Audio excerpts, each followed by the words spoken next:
आज रामदास नवमी आहे, अर्थात समर्थ रामदासांची पुण्यतिथी। माघ महिन्यातील कृष्ण पक्षाच्या नवमी तिथीस समर्थ रामदासांनी त्यांचा देह ठेवला। त्यांनी संपूर्ण आयुष्य अध्यात्म, नीती आणि व्यावहारिक जीवन याबद्दल लोकांना मार्गदर्शन केले। श्री रामदासांनी परकीय अत्याचारांविरुद्ध लढण्यासाठी अनेकांना प्रेरित केलं आणि आत्मसाक्षात्काराच्या विचारांना चालना दिली। आज समर्थ रामदास स्वामी जरी आपल्यात नसले तरी देखील त्यांचे विचार आजही आपल्या सोबत आहेत आणि असे खूप मोठे श्रेय श्री बैठकीला जाते। म्हणूनच श्री बैठक काय असते ते जाणून घेऊयात आजच्या या व्हिडिओमधून। नमस्कार, मी श्रेया आणि तुम्ही पाहताय महाराष्ट्र कट्टा।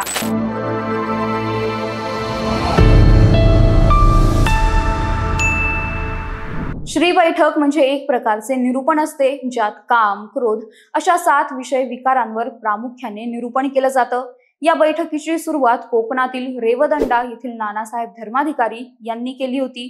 दिवंगत नानासाहेब धर्माधिकारी यांनी 1943 साली श्री समर्थ आध्यात्मिक प्रासादिक सेवा समितीची स्थापना केली। या माध्यमातून श्री समर्थ बैठकांना सुरुवात झाली।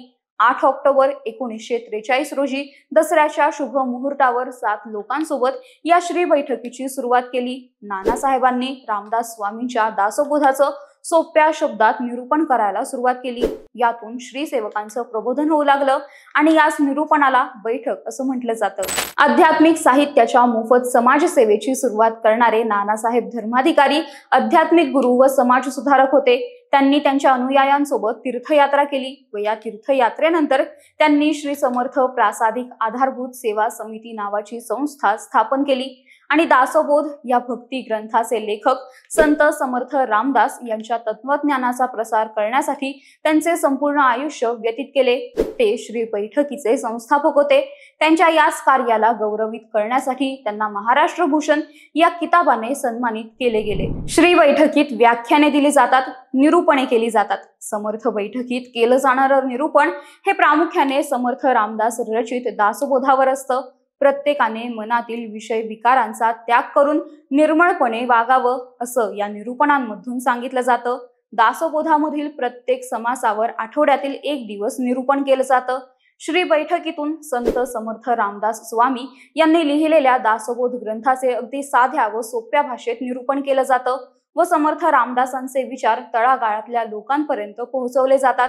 या बैठकीद्वारे समाज प्रबोधन केले जाते, तसेच जीवन जगण्याचा योग्य मार्ग देखील सांगितला जातो। महिला आणि पुरुषांसाठी वेगवेगळ्या बैठका असतात, तर लहान मुलांसाठी बालभक्ती बैठकही असते। श्री बैठक आठवड्यातून एकदा असते, जी सुमारे 2 तास चालते। श्री बैठक प्रत्येक वयोगटातील व्यक्तींसाठी खुली असते। विशेष म्हणजे या बैठकीत वयोवृद्ध व्यक्तींसोबत अनेक तरुण देखील उपस्थित असतात। तसेच या श्री बैठकीत सामील होण्यासाठी, याचा भाग होण्यासाठी कोणत्याही प्रकारचे शुल्क द्यावे लागत नाही। नानासाहेबांनंतर त्यांचा मुलगा आप्पासाहेब धर्माधिकारी यांनी हा वारसा नेटाने पुढे नेला आणि त्याचा विस्तारही केला।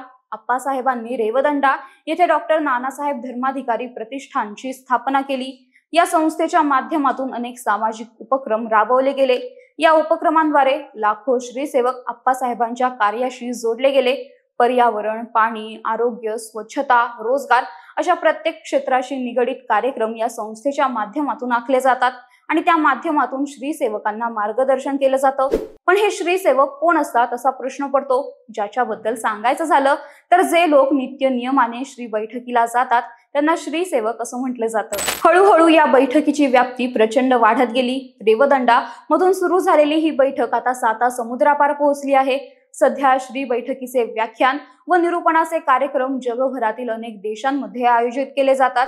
UAE, Britain, Singapore, Australia, Nigeria आणि इराण यांसारख्या अनेक देशांमध्ये बैठक होते। तर तुम्ही श्री बैठकीला जाता का? ही माहिती तुम्हाला कशी वाटली ते कमेंट करून नक्की सांगा आणि या व्हिडिओला लाईक, शेअर आणि महाराष्ट्र कट्टा या आमच्या YouTube चॅनलला नक्की सबस्क्राईब करा। धन्यवाद।